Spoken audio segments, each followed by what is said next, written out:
Look at this man, John Lone, at ease in this chair when just a little while ago we saw you likewise at your ease in a very different kind of chair, a throne.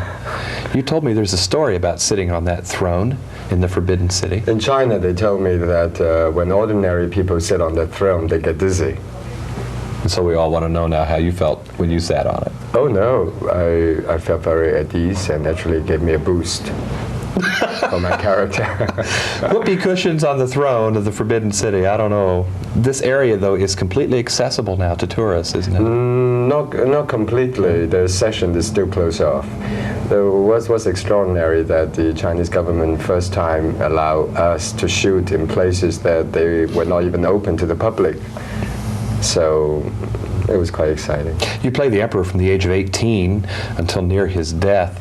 What were the special makeup considerations when you were either very young or very old?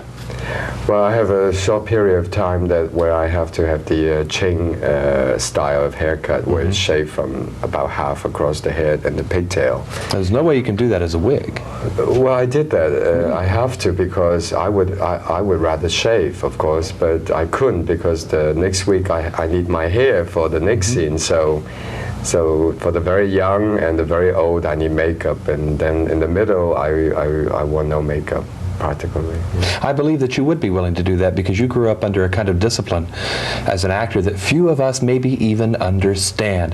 Western actors, could they go through the kind of regimen that you went through with the Peking opera system? I know there's no equivalent for training as a total kind of theater in the West. I don't think so. In terms of, it consists of physical training in acrobatic martial arts and juggling and miming and then singing and dancing and movement, which is separate from dancing. It's a gesture to indicate drama and comedy, and it's such a total concept of theater. I don't know any other equivalent. Maybe the kabuki in Japan is the closest. Well, I'm wondering about the Polish film school in the late 60s. That had a strict reputation for an all-round education like that, too. I am not familiar with that. Yeah. We think, I guess, that Peking opera means that it's set in Peking, or now Beijing. I guess that's not the case. It originated as a court entertainment in Beijing. That's why it's called a Peking opera. But Peking opera, the company I was with was in Hong Kong. They also have different company, like different branch of people in Taiwan, Singapore, and China, of course. Is this a place only for privileged young people who want to become actors? No, this is a place for underprivileged, no family, and kids. It's not for... See, before TV and film, actors are being considered the lowest class of people. And so until TV and film came, and then they glamorized it. So royalty now wants to be actors too. But at that time, I have 50 children and myself living together, training together, performing together. Most of them all have no homes or underprivileged. That means they couldn't go to do anything else in life in terms of school, which you have to pay for in Hong Kong, unlike our good old America system where you could go to school with very little money. So I couldn't go to school anyway because I didn't have a family to help me through all these things. So I went to the Peking Opera. John, without that opportunity, what might have become of you? Oh, I might be a tycoon somewhere. Oh, I see. Building towers. Yeah, building towers. Different kinds of thrones. Yeah, making cheap thrill for the public.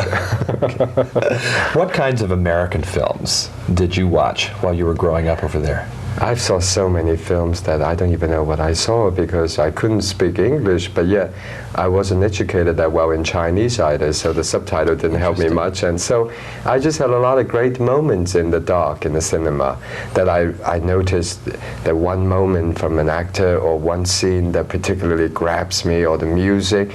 So I have all these fragmented moments that I remember, but very little about what film was it, who did it, and who is this person, and so forth. Yeah. What about images of the United States generally that maybe proved to be so illusory? You know, when you finally came here, that were just, you had to change your thinking completely from what you'd seen. Yeah, I was very curious. That's why I came to begin with. And then little by little, I get more comfortable. I grow to like it. That's why I stay on. And it's exciting for me. I never look at it as some kind of struggle because I was too interested. So the struggle becomes pleasurable in a way. It's like I'm learning, I'm exposing to all these, this big world that I know nothing about. All I knew was Peking opera. That's why I never even grew up in Hong Kong. It's embarrassing. Some friends will ask me, well, I'm going to Hong Kong, what should I do? I said, I have no idea, because I grew up in this theater all my life. And before 10 years old, I couldn't do anything. So now I go to Hong Kong, just like, I'm exploring and I'm discovering Hong Kong. Yeah. You know what also is interesting is that through your work now in The Last Emperor, there may be millions of Chinese watching a part of their own history they have not been aware of. I understand imperial history until recently was not a part of their education. Yeah, I'm not sure about that because since I never went to school, but I could think that's quite correct. Yeah. John Lone, what are you all about? We've seen you in so many different kinds of roles now. We're in the middle of the Iceman and the villain in Year of the Dragon and now the Emperor here. Where are you amidst all of that? I'm trying to find out myself. I mean that. Do these roles help you in that search, or maybe just fragment it even more? No, my work has become more and more affecting my real life and affecting me overall as a human being, in terms of through the process of discovering my character and going through the motion of creating the life that I have to create on screen or on stage. Even though it's a make-believe of reality, but the process I go through, it's a real process in terms of which I try to anyway. And sometimes I succeed, sometimes I don't. Yeah, and you said it gives you a chance to do things that in real life you never could do. Exactly. I mean, I could never. I mean, every people, like all of us on Earth, that we all have a limited exposure and experience. We could not possibly jumping around all over the places because we've got to be consistent with our family, with our friends, with our jobs, in order to just build up something.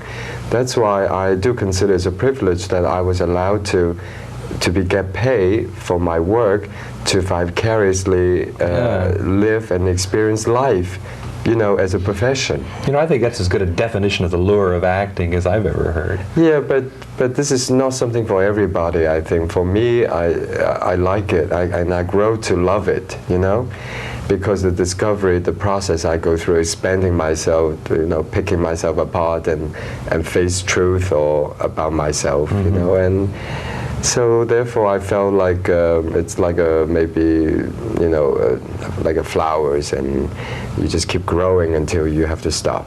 I like it. John Lone, whether he's sitting on a throne or in that humble chair, he's sitting pretty easily. We're together in New York City talking about The Last Emperor. I'm John Tibbetts for KCTV5.